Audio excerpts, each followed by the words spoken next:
Ce mercredi 10 septembre, une cinquantaine de manifestants étaient rassemblés devant la friche JB Martin à Tarare dans le cadre du mouvement national Bloquons tout. Né sur les réseaux sociaux pour s'opposer au budget 2026 de François Bayrou, ce mouvement s'organise un peu partout en France. À Tarare, les manifestants se sont retrouvés dès 9 h du matin pour préparer les pancartes et formuler leurs revendications. Lors des échanges, chacun a pu exprimer ses opinions et ses inquiétudes. RVR a recueilli plusieurs témoignages de participants. On a un vrai problème aujourd'hui et le problème c'est pas juste la politique de Macron, c'est en grande partie la politique de Macron, mais c'est un vrai problème institutionnel. Aujourd'hui c'est pas qu'une crise politique, c'est une vraie crise institutionnelle. Il y a un manque de confiance totale de la population envers le système politique parce qu'on n'est plus écouté, parce que quand on nous dit si vous voulez changer les choses, votez, sauf que quand on vote, on l'a vu aux législatives, les choses ne changent pas, le résultat des votes est ignoré.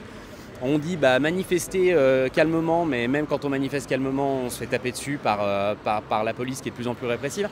Et donc on a besoin de changer le système démocratique en France pour avoir plus de participation citoyenne, plus d'écoute de la part de nos politiques. Donc aujourd'hui, il n'y a pas de rationalité. Au-delà même de l'idéologie, c'est qu'il n'y a pas de rationalité dans ce gouvernement.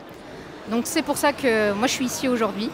Et aussi ce que je disais, c'est qu'il faut avoir un petit peu de conscience de classe. C'est-à-dire que moi, je fais plutôt partie des privilégiés. J'ai occupé des postes de cadre supérieur. Si on regarde les chiffres, je suis plus proche d'un smicard que de Bernard Arnault, en fait. Et donc c'est pareil pour tous les Français qui se sentiraient pas forcément concernés. Et pareil, des chiffres importants. Je suis scientifique, ça me tient à cœur. Aujourd'hui, il y a 10 millions de personnes en France qui sont sous le seuil de pauvreté. Donc ça fait à peu près 1/7 de la population, c'est pas rien.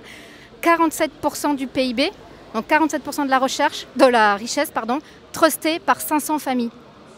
Donc je ne sais pas si on se rend compte un petit peu de l'irrationalité de la situation, notamment en termes de fiscalité et d'économie. Pourquoi je suis là aujourd'hui, on sent que ce qui a été dit pas mal, je suis d'accord avec ça, c'est que les politiques ils bossent pour eux, ils bossent pour s'enrichir entre eux, ils détruisent tout ce qui a été mis en place depuis au moins la Seconde Guerre mondiale.